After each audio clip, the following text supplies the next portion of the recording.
Hosea. Unang Kabanata. Ito ang ipinahayag ng Panginoon kay Hoseas na anak ni Beeri, noong magkakasunod na naging hari sa Huda sina Uzziah, Jotham, Ahaz, at Hezekiah, habang naghahari naman sa Israel si Jeroboam na anak ni Joash. Ang asawa at mga anak ni Hoseas.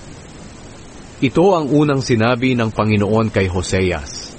Mag-asawa ka ng babaeng nangangalunya, at ang inyong mga anak ay ituturing na mga anak ng babaeng nangangalunya. Ito ang magiging larawan ng kataksilan ng aking mga mamamayan sa akin, na kanilang Panginoon, dahil sa pagsamba nila sa mga Diyos-Diyosan. Kaya nagpakasal si Hoseas kay Gomer na anak ni Diblaim.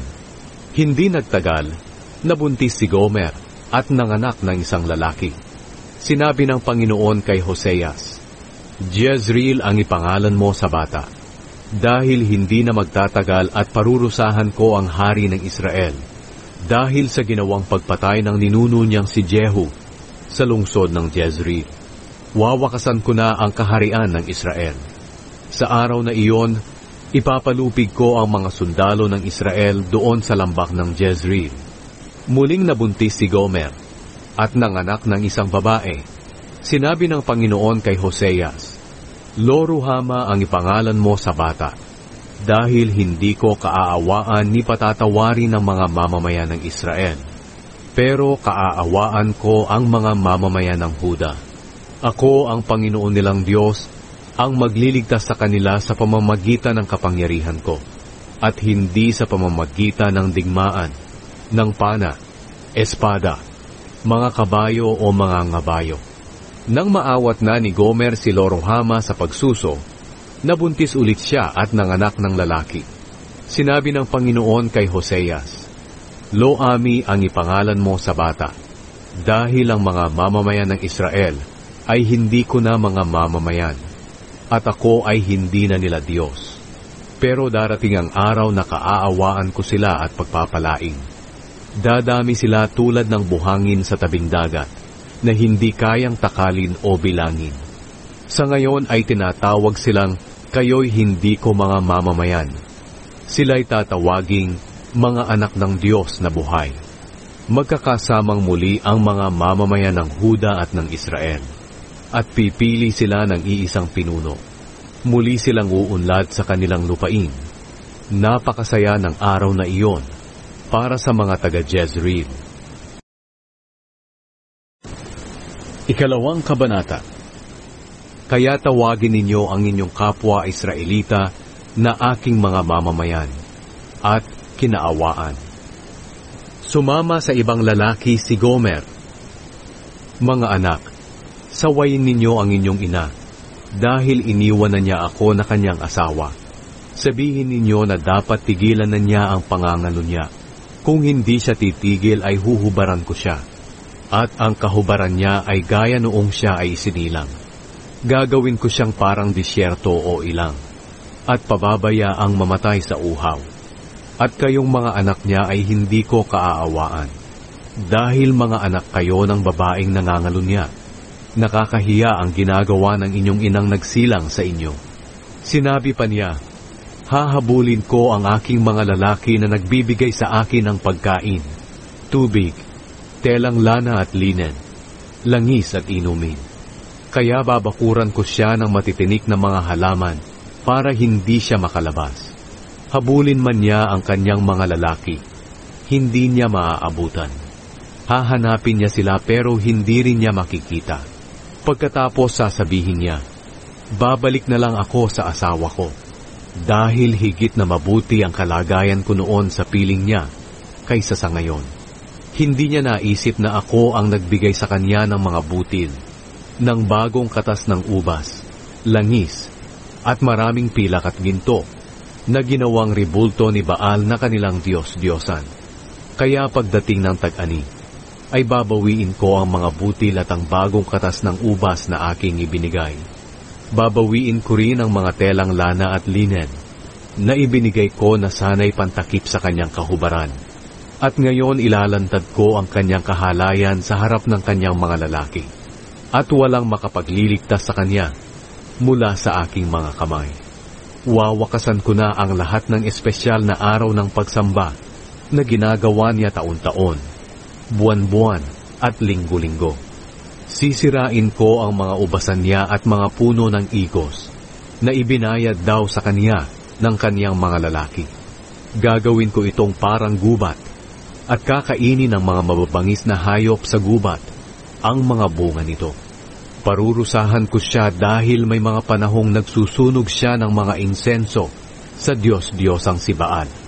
Nagsuot siya ng mga alahas at humabol sa kanyang mga lalaki at kinalimutan niya ako. Ako ang Panginoon ang nagsasabi nito. Pero masdan mo, dadalhin ko siya sa ilang at muling liligawan hanggang sa mapaibig ko siyang muli. Pagbalik namin, ibabalik ko sa kanya ang mga ubasan niya at ang lambak ng Akor ay gagawin kong daanan na magpapaalala ng magandang kinabukasan. At sasagutin niya ako katulad ng ginawa niya noong panahon ng kanyang kabataan, noong kinuha ko siya sa lupain ng Ehipto. Sinabi ng Panginoon sa mga Israelita, sa araw na iyon ng inyong pagbabalik sa akin, tatawagin ninyo ako na inyong asawa, at hindi na ninyo ako tatawaging Baal. Hindi ko na hahayaang banggitin ninyo ang mga pangalan ni Baal. Sa araw na iyon makikipagkasundo ako sa lahat ng uri ng hayop na huwag nila kayong sasaktan. Aalisin ko sa lupain ng Israel ang lahat ng sandata tulad ng mga pana at espada. At dahil wala ng digmaan, matutulog kayong ligtas at payapa. Ituturing ko kayong asawa magpakailanman. Gagawin ko sa inyo ang matuwid at tama. Mamahalin ko kayo at kaaawaan. Itatalaga ko sa inyo ang aking sarili ng buong katapatan, at kikilalanin na ninyo ako bilang Panginoon. Sa araw na iyon, sasagutin ko ang mga dalangin ninyo.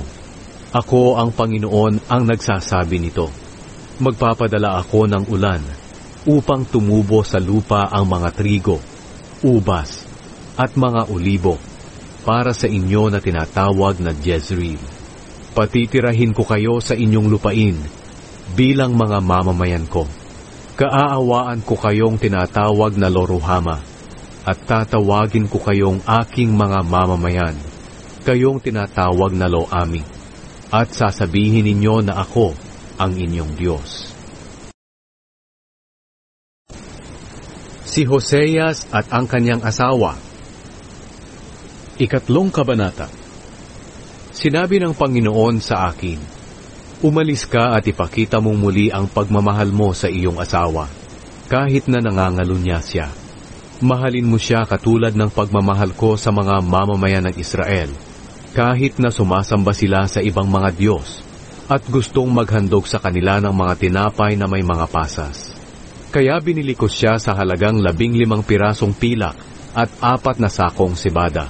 At sinabi ko sa kanya, makisama ka sa akin ng mahabang panahon at huwag ka nang sumiping sa ibang lalaki, kahit ako ay hindi muna sisiping sa iyo. Nangangahulugan ito na sa mahabang panahon ang mga Israelita ay mawawala ng hari, pinuno, mga handog, alaalang bato, espesyal na damit sa panghuhula, at mga Diyos-Diyosan. Pero sa bandang huli, magbabalik loob silang muli sa Panginoon nilang Diyos at sa lahi ni David na kanilang hari. Buong paggalang silang lalapit sa Panginoon dahil sa kanyang kabutihan. Ang paratang ng Panginoon laban sa Israel at sa kanyang mga pari. 4 Kabanata.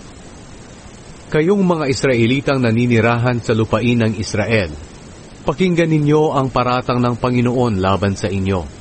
Wala ni isa man sa inyong lupain ang tapat, nagmamahal at kumikilala sa akin.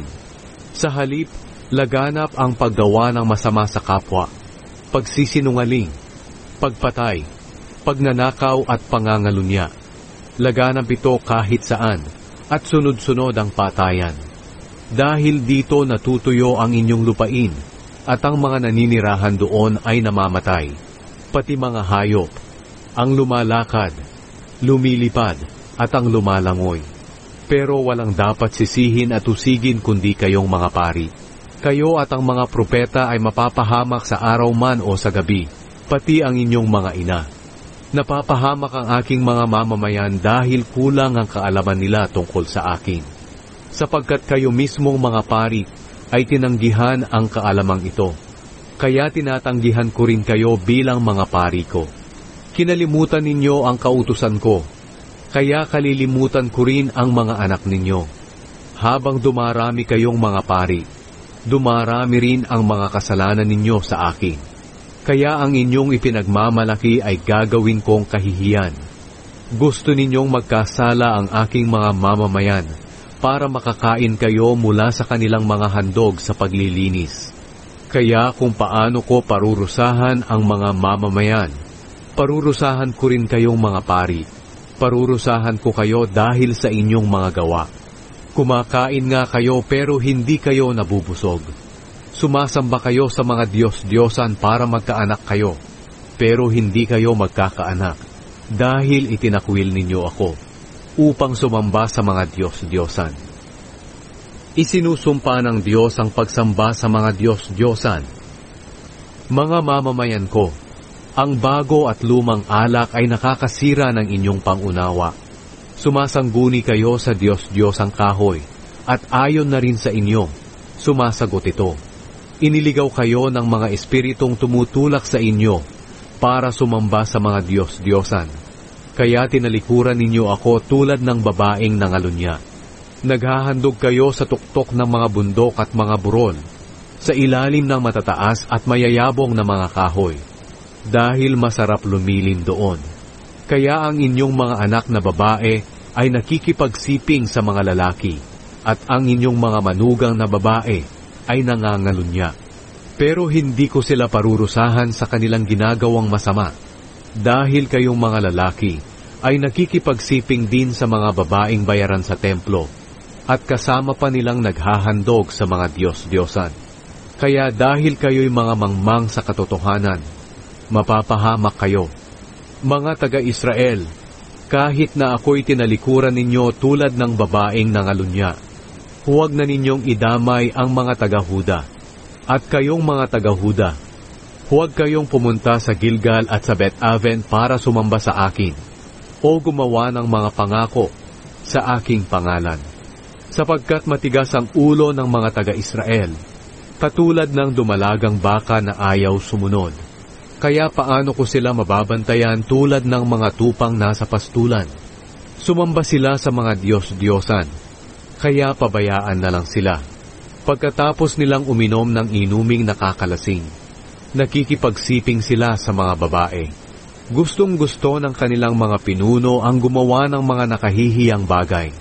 Kaya lilipulin sila na parang tinatangay ng malakas na hangin, at mapapahiya sila dahil sa kanilang paghahandog sa mga Diyos-Diyosan. Ikalimang kabanata. Sinabi pa ng Panginoon, "Makinig kayo mga mamamayan ng Israel, pati na kayong mga pari at sambahayan ng hari, dahil ang hatol na ito ay laban sa inyo, para kayong bitag, dahil ipinahamak ninyo ang mga mamamayan ng Mispa at Tabor. Nagre-rebelde kayo sa akin at gusto ninyong pumatay, kaya didisiplinahin ko kayong lahat. Alam ko ang lahat ng tungkol sa inyo na mga taga-Israel. Wala kayong maililihim sa akin. Sumasamba kayo sa mga Diyos-Diyosan kaya naging marumi kayo. Ang inyong masasamang gawain ang pumipigil sa inyo upang magbalik loob sa akin na inyong Diyos. Sapagkat nasa puso ninyo ang espiritong nag-uudyok sa inyo para sumamba sa mga Diyos-Diyosan, at hindi ninyo ako kinikilalang Panginoon.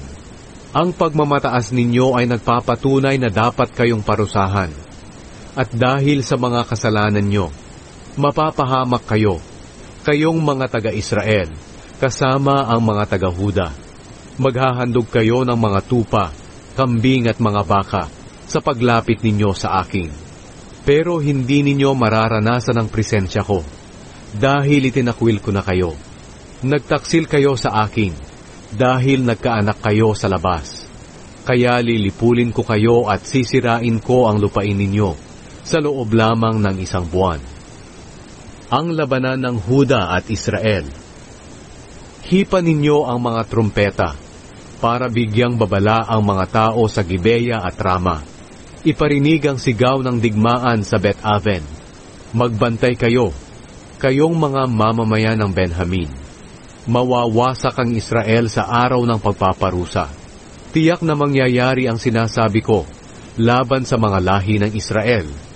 Ang mga pinuno ng Huda ay katulad ng taong naglilipat ng muhon dahil inagaw nila ang lupain ng Israel.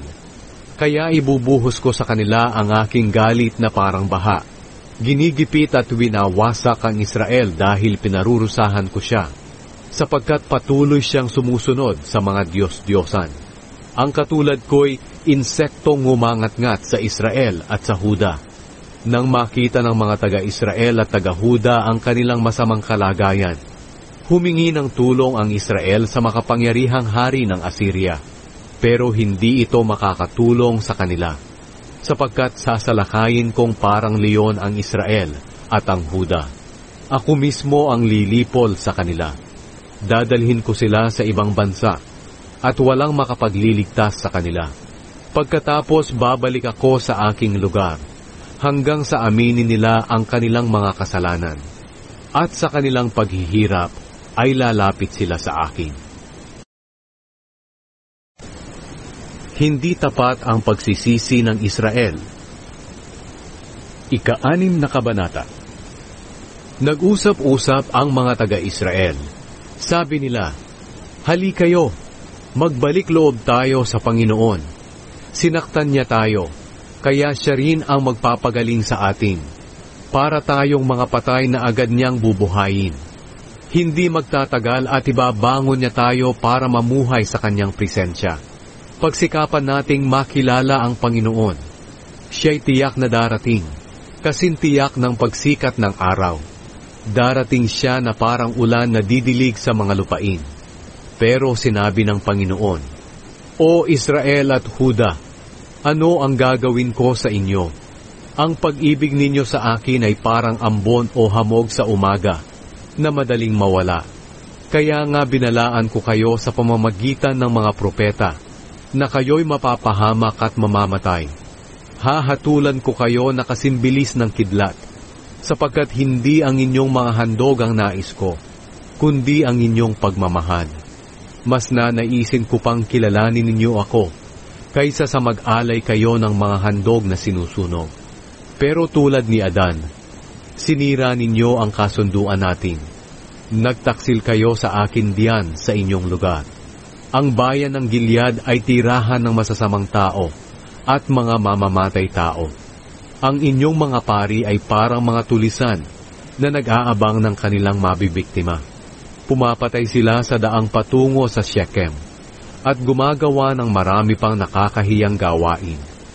Mga taga-Israel, kakilakilabot ang nakita ko sa inyo. Sumasamba kayo sa mga Diyos-Diyosan, kaya naging marumi kayo. Kayo ring mga taga-Huda ay nakatakda ng parusahan. Gusto ko sanang ibalik ang mabuting kalagayan ng aking mga mamamayan." Ika-7 kabanata. Gusto ko sanang pagalingin ang mga taga-Israel, pero ang nakikita ko sa kanila ay ang kanilang mga kasamaan. Nandaraya sila, pinapasok ang mga bahay para nakawan, at nang-hold up sa mga daan.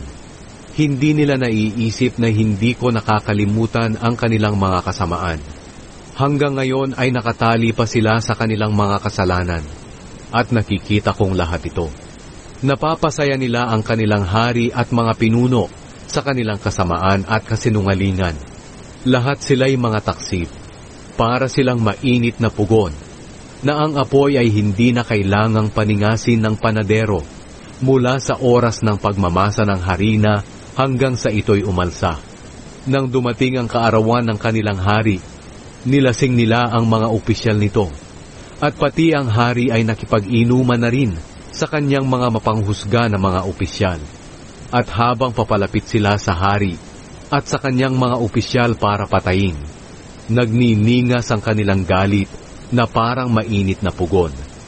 Bago pa sila sumalakay, Magdamag ang kanilang pagtitimpi ng kanilang galit. Kaya kinaumagahan para na itong nagniningas na apoy. Galit na galit silang lahat na parang ang nagniningas na pugon. Kaya pinatay nila ang kanilang mga pinuno. Bumagsak lahat ang kanilang mga hari, pero wala ni isa man sa kanila ang humingi ng tulong sa akin. Nakikisalamuha ang Israel sa ibang bansa. Sila'y walang pakinabang tulad ng nilutong manipis na tinapay na nakalimutang baligtarin. Inuubos ng mga taga-ibang bansa ang kanilang kakayahan, pero hindi nila ito namamalayan. Katulad sila ng isang tao na pumuputi na ang buhok, pero hindi niya ito napapansin. Ang kanilang pagmamataas ay nagpapatunay na dapat silang parusahan. Pero kahit nangyayari ang lahat ng ito sa kanila, hindi pa rin sila nagbalik loob at lumapit sa akin na kanilang Diyos. Para silang kalapati na kay daling lokohin at walang pangunawa. Humingi sila ng tulong sa Ehipto at Assyria. Pero habang pumaparoon sila, pipigilan ko sila na parang ibon na nahuli sa lambat at hinila pababa. Parurusahan ko sila ayon sa aking sinabi sa kanilang pagtitipon.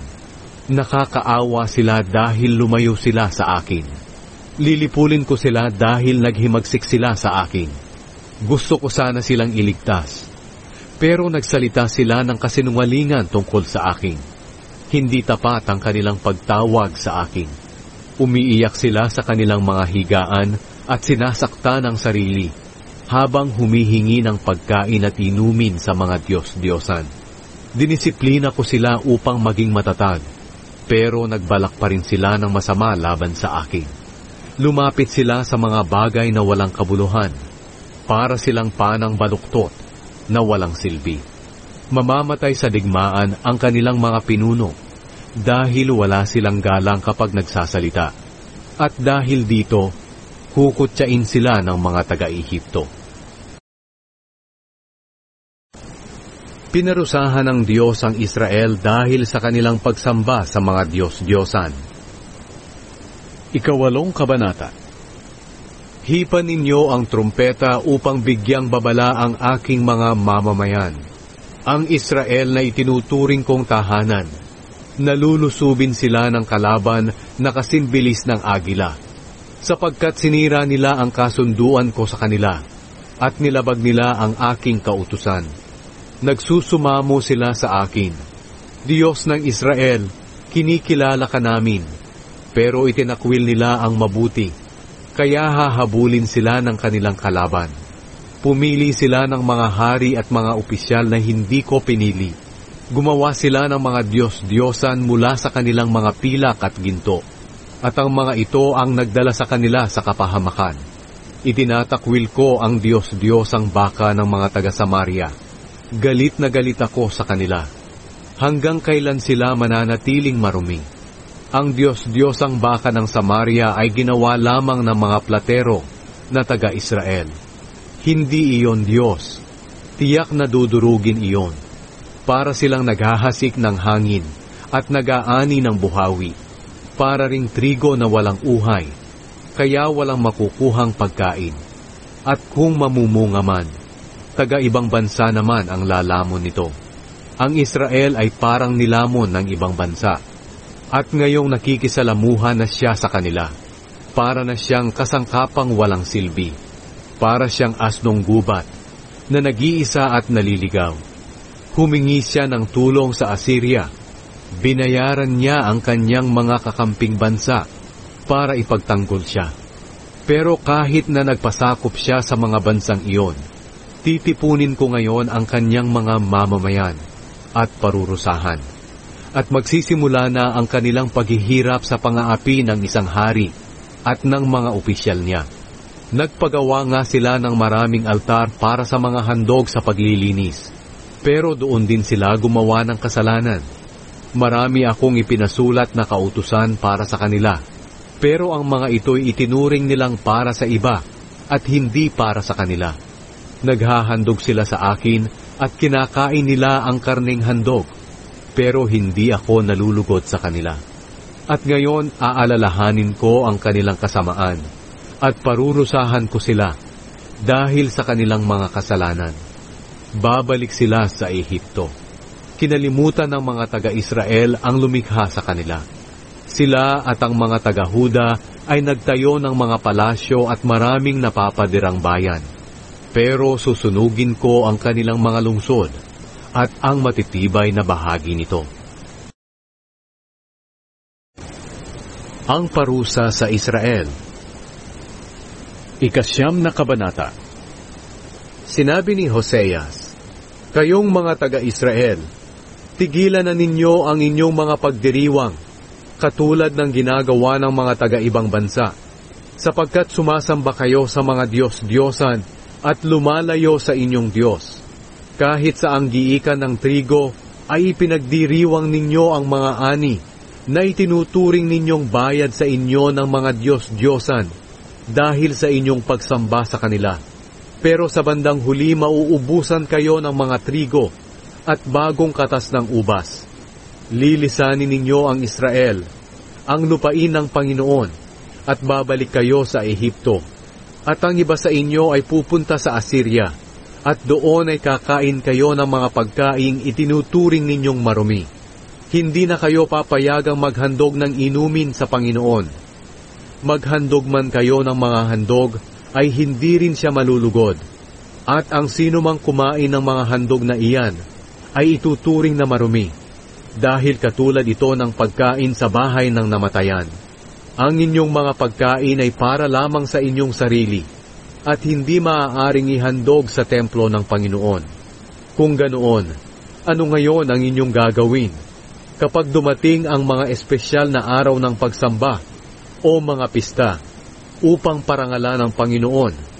Kahit na makatakas kayo sa kapahamakan, titipunin pa rin kayo sa Ehipto at ililibing sa Memphis.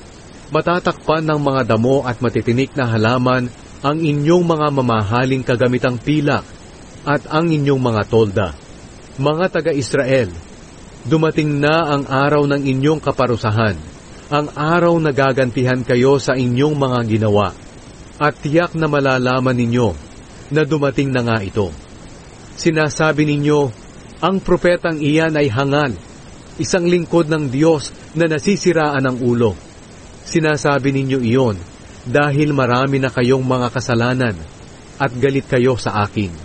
Bilang propeta kasama ko ang Diyos sa pagbabantay sa inyo na mga taga-Israel. Pero kahit saan ako pumunta, ay nais ninyo akong ipahamak, para akong ibon na gusto ninyong mahuli sa bitag. Galit sa akin ang mga tao sa Israel, na itinuturing ng Diyos na kanyang tahanan. Napakasama na ninyo, tulad ng mga lalaki noon sa Gibeya. Aalalahanin ng Diyos ang inyong mga kasamaan, at parurusahan niya kayo sa inyong mga kasalanan. Sinabi ng Panginoon, mga taga-Israel, noong piliin ko ang mga ninuno ninyo na maging aking mga mamamayan, tuwang-tuwa ako, gaya ng taong tuwang-tuwa nang makakita ng ubas na tumutubo sa disyerto, o nang makakita ng unang bunga ng puno ng igos. Pero nang pumunta sila sa Baal Peor, itinalaga nila ang kanilang sarili sa mga nakakasuklam na Diyos-Diyosan, at naging gaya sila ng mga kasuklam-suklam na Diyos-Diyosang iyon na kanilang iniibig. Mga taga-Israel, mawawala ang inyong kadakilaan na parang ibong lumipad. Wala nang mabubuntis at wala ring manganganak sa inyong mga kababaihan. At kung may manganganak man, kukunin ko ang mga anak nila at magluluksa kayo.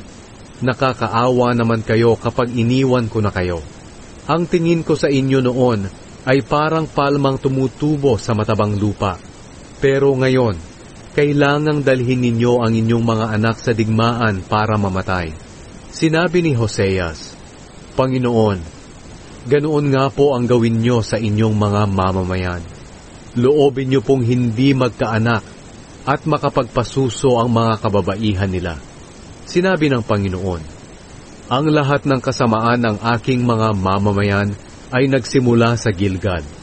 Doon pa lang ay kinapuotan ko na sila. At dahil sa kanilang kasamaan, palalayasin ko sila sa lupain ng Israel na aking tahanan. Hindi ko na sila mamahalin. Naghimagsik sa akin ang lahat ng kanilang mga pinuno, para silang tanim na natuyo ang ugat, kaya hindi namumunga. At kahit mabuntis man sila, papatayin ko ang mga minamahal nilang anak.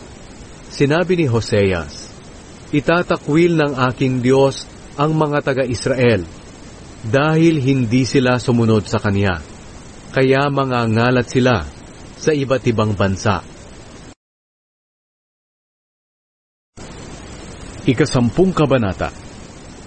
Ang mga taga-Israel noon ay parang tanim na ubas na mayabong at hitik sa bunga, pero habang umuunlad sila, dumarami rin ang ipinapatayo nilang altar, at pinapaganda nila ang alaalang bato na sinasamba nila. Mapanlin lang sila, at ngayon dapat na nilang pagdusahan ang kanilang mga kasalanan. Gigibain ng Panginoon ang mga altar nila at mga alaalang bato. Siguradong sasabihin nila sa bandang huli, wala kaming hari, dahil wala kaming takot sa Panginoon. Pero kahit na may hari kami, wala rin itong magagawang mabuti para sa amin. Puro salita lang sila, pero hindi naman nila tinutupad. Nanunumpa sila ng kasinungalingan, at gumagawa ng kasunduan na hindi naman nila tinutupad. Kaya ang katarungan ay parang nakakalasong damo, na tumutubo sa binungkal na lupain. Matatakot ang mga mamamayan ng Samaria, dahil mawawala ang mga Diyos-Diyosang guya sa Bet-Aven. Sila at ang kanilang mga pari na nagagalak sa kagandahan ng mga Diyos-Diyosa nila, ay iiyak dahil kukunin iyon sa kanila, at dadalhin sa Assyria, at iririgalo sa dakilang hari roon. Mapapahiya ang Israel sa kanyang pagtitiwala sa mga Diyos-Diyosan. Mawawala ang kanyang hari na parang kahoy na tinangay ng agos. Gigibain ang mga sambahan sa mga matataas na lugar ng Aven, na naging dahilan ng pagkakasala ng mga taga-Israel. Matatakpan ang kanilang mga altar ng matataas na damo at mga halamang may tinik. Sasabihin nila sa mga bundok at mga buron, tabunan ninyo kami. Hinatulan ang Israel. Sinabi ng Panginoon, kayong mga mamamayan ng Israel ay patuloy sa pagkakasala, mula pa noong magkasala ang inyong mga ninuno roon sa Gibeya. Hindi kayo nagbago, kaya kayong mga lahi ng masasama ay lulusubin sa Gibeya. Gusto ko na kayong parusahan, kaya magsasanib ang mga bansa upang lusubin kayo, dahil sa patuloy ninyong pagkakasala. Noon para kayong dumalagang baka, na sinanay na gumiik at gustong-gusto ang gawain ito. Pero ngayon, pahihirapan ko kayong mga taga-Israel, at pati ang mga taga-Huda. Magiging tulad kayo ng dumalagang baka, na sisingkawan ang makinis niyang leeg, at pahihirapan sa paghila ng pang-araro. Sinabi ko sa inyo, palambutin ninyo ang inyong mga puso tulad ng binungkal na lupa. Magtanim kayo ng katuwiran at mag-aani kayo ng pagmamahal, sapagkat panahon na para magbalik loob kayo sa akin, hanggang sa aking pagdating, at pauulanan ko kayo ng tagumpay. Pero nagtanim kayo ng kasamaan, kaya nag-ani rin kayo ng kasamaan. Nagsinungaling kayo at iyan ang bunga ng inyong kasamaan. At dahil sa nagtitiwala kayo sa sarili ninyong kakayahan, tulad halimbawa sa marami ninyong mga kawal, darating ang digmaan sa inyong mga mamamayan, at magigiba ang inyong mga napapatirang lungsod. Gagawin ng mga kalaban ninyo ang ginawa ni Shalman sa lungsod ng Bet-Arbel, nang pagluray-lurayin niya ang mga ina at ang kanilang mga anak. Ganyan din ang mangyayari sa inyong mga taga-Betel, dahil sukdulan na ang kasamaan ninyo. Sa pagbubukang liwayway, siguradong mamamatay ang hari ng Israel. Ang pag-ibig ng Diyos sa Israel. 11 Kabanata. Sinabi ng Panginoon, minahal ko ang Israel noong kabataan niya. Itinuring ko siyang anak at tinawag ko siya mula sa Ehipto. Pero ngayon kahit na patuloy kong tinatawag ang mga mamamayan ng Israel, lalo pa silang lumayo sa akin. Naghahandog sila at nagsusunog ng mga insenso sa Diyos-Diyosang si Baal. Ako ang nag-alaga sa kanila. Inakay ko sila at tinuruang lumakad, pero hindi nila kinilala na ako ang kumalinga sa kanila. Pinatnubayan ko sila ng buong pagmamahal, tulad ng isang taong nag-aangat ng pamatok sa baka upang mapakain ito. Pero dahil ayaw nilang bumalik sa akin, babalik sila sa Ehipto at paghaharian sila ng Assyria. Lulusubin ng mga kalaban ang kanilang mga lungsod at sisirain ang mga tarangkahan ng pintuan nito. Wawakasan ng mga kaaway ang lahat nilang balak. Nagpasyang lumayo sa akin ang aking mga mamamayan. Kaya kahit nasama-sama pa silang dumulog sa akin, hindi ko sila tutulungan. Mga taga-Israel, hindi ko kayo magagawang itakwil o pabayaan na lang. Hindi ko kayo magagawang lipulin ng lubusan, gaya ng ginawa ko sa mga lungsod ng Adma at Zeboyim. Hindi matatanggap ng aking kalooban na gawin ko ito sa inyo. Awang-awa ako sa inyo. Hindi ko na ipadarama ang matindi kong galit. Hindi ko na gigibain ang Israel, dahil ako'y Diyos at hindi tao. Ako ang banal na Diyos na kasama ninyo. Hindi ako paparito sa inyo ng may galit. Susunod kayo sa akin kapag umatungal ako na parang leon. At kapag umatungal na ako, dali-dali kayong uuwi mula sa kanluran. Mabilis kayong darating na parang mga ibon mula sa Ehipto o parang mga kalapating mula sa Assyria. Pauuwiin ko kayong muli sa inyong mga tahanan. Ako ang Panginoon ang nagsasabi nito. Parurusahan ng Israel at ang Huda. Sinabi pa ng Panginoon, palagi akong pinagsisinungalingan at niloloko ng mga taga-Israel. Ang mga taga-Huda ay patuloy na lumalayo sa akin, ang Diyos na banal at tapat. 12 kabanata. Ang mga taga-Israel ay umaasa sa mga walang kwentang bagay. Buong araw nilang hinahabol ang mga bagay na nagdadala sa kanila sa kapahamakan. Lalo pa silang naging malupit at sinungaling. Nakikipagkasundo sila sa Assyria at sa Ehipto, kung kaya nireregaluhan nila ang Ehipto ng langis. May mga paratang din ang Panginoon laban sa mga taga-Huda na lahi ni Jacob. Parurusahan niya sila ayon sa kanilang pag-uugali. Gagantihan niya sila ayon sa kanilang mga ginawa. Noong si Jacob na kanilang ninuno ay nasa tiyan pa lamang ng kanyang ina, nais na niyang lampasan ang kanyang kakambal. At noong lumaki na siya, nakipagbuno siya sa Diyos sa pamamagitan ng anghel, at nagtagumpay siya. Umiiyak siya habang nagmamakaawang pagpalain siya ng anghel. Nakita niya ang Diyos sa Bethel, at doon nakipag-usap ang Diyos sa kanya. Siya ang Panginoong Diyos na makapangyarihan sa lahat. Panginoon ang kanyang pangalan. Kaya kayong mga lahi ni Jacob, magbalik loob na kayo sa Diyos, at ipakita ninyo ang pag-ibig at katarungan, at patuloy kayong magtiwala sa Kanya. Dagdag na sumbat ng Panginoon sa Israel. Sinabi ng Panginoon, mahilig mandaya ang mga negosyante ninyo.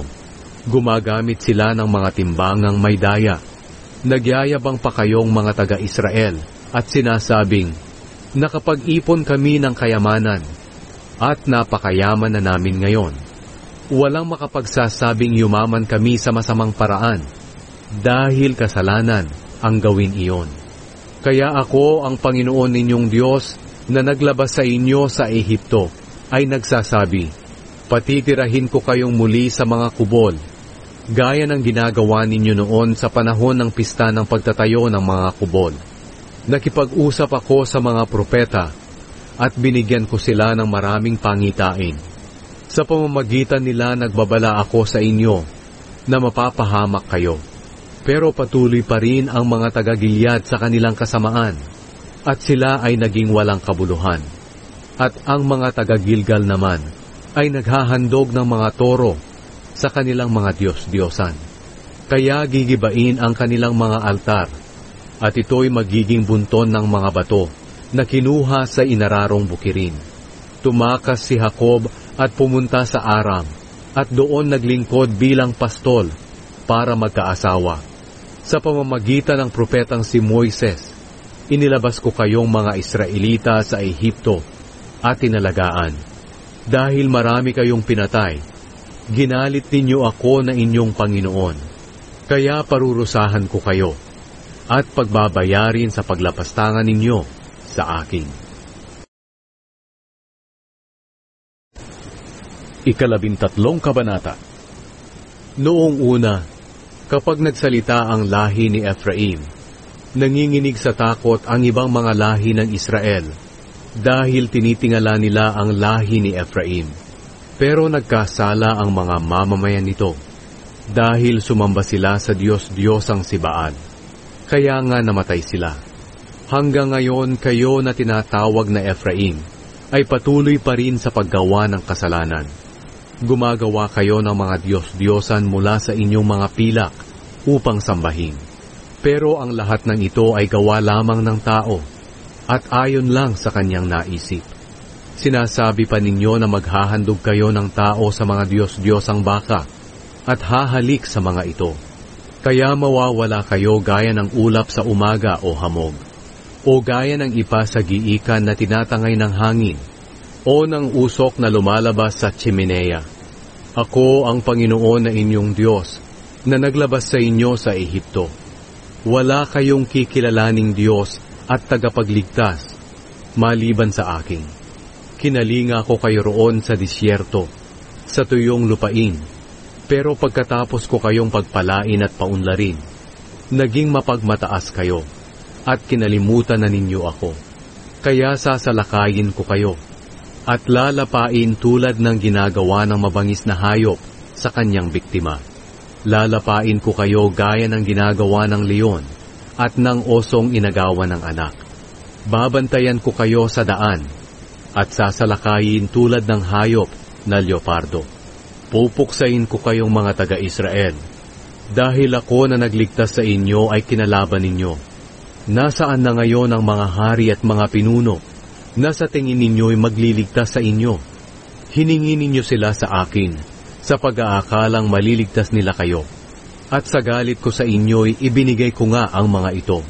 At dahil din sa galit ko, sila'y kinuha ko. Hindi ko makakalimutan ang mga kasalanan ninyo, para itong kasulatang binalot at itinago. Binigyan ko kayo ng pagkakataong magbagong buhay, pero tinanggihan ninyo ito. Dahil mga mangmang kayo, para kayong sanggol na ayaw lumabas sa sinapupunan ng kanyang ina, sa panahon na dapat na siyang lumabas. Hindi ko kayo ililigtas sa kamatayan. Sa halip sasabihin ko sa kamatayan, O kamatayan, nasaan ang iyong mga salot? Nasaan ang iyong kapahamakan na papatay sa kanila? Hinding-hindi ko kayo kaaawaan. Kahit na mas maunlad kayo kaysa sa inyong kapwa, lilipulin ko kayo. Paiihipin ko ang mainit na hanging silangan na nagmumula sa disyerto, at matutuyo ang inyong mga bukal at mga balon, at sasamsamin ang inyong mahahalagang pag-aari. Dapat parusahan ang mga taga-Samaria dahil sa kanilang pagre-rebelde sa akin na kanilang Diyos. Mamamatay sila sa digmaan. Dudurugin ang kanilang mga sanggol at lalaslasin ang tiyan ng mga buntis. Ang pakiusap ni Hosea sa mga taga-Israel. 14 na kabanata. Sinabi ni Hoseas, Mga taga-Israel, magbalik loob na kayo sa Panginoon na inyong Diyos. Napahamak kayo dahil sa inyong kasalanan. Magbalik loob na kayo sa Panginoon at sabihin ninyo sa Kanya, Patawarin niyo po kami sa aming mga kasalanan. Tanggapin niyo po kami ayon sa inyong kabutihan, upang makapaghandog kami sa inyo ng pagpupuri. Hindi na kami hihingi ng tulong sa Assyria, at hindi na rin kami aasa sa mga kabayong pandigma. Hindi na rin namin tatawagin na aming Diyos ang mga Diyos-Diyos ang ginawa namin. sapagkat kinaawaan niyo po kami na parang mga ulila. Sinabi ng Panginoon, pagagalingin ko ang aking mga mamamayan sa kanilang pagkamasuwayin at taus-puso ko silang mamahalin, sapagkat nawala na ang galit ko sa kanila. Pagpapalain ko ang mga taga-Israel. Ako'y magiging parang hamog sa kanila, na nagbibigay ng tubig sa mga halaman. Sila ay uunlad, gaya ng halamang liryong namumulaklak. Sila ay magiging matatag tulad ng puno ng sedro sa Lebanon, na malalim ang ugat. Sila ay dadami na parang mga sangang nagkakadahon ng marami. Sila ay magiging tanyag na parang puno ng ulibo na maganda, at ng puno ng sedro ng Lebanon na mabango. Muli silang maninirahan na kinakalinga ko. Sila ay uunlad na parang trigong yumayabong o ubas na namumulaklak, at magiging tanyag sila na gaya ng alak ng Lebanon. Mga taga-Israel, lumayo na kayo sa mga Diyos-Diyosan. Ako ang tutugon ng inyong mga dalangin, at ako ang kakalinga sa inyo. Poprotektahan ko kayo. Ako'y magiging parang puno ng sipres na mayabong, na magbibigay ng lilim. Ako ang nagpapaunlad sa inyo. Huling payo. Naway malaman at maintindihan ng may pangunawa ang mga nakasulat dito. Tama ang mga pamamaraan ng Panginoon, at sinusunod ito ng mga matuwid, pero nagiging katitisuran ito sa mga suwaid.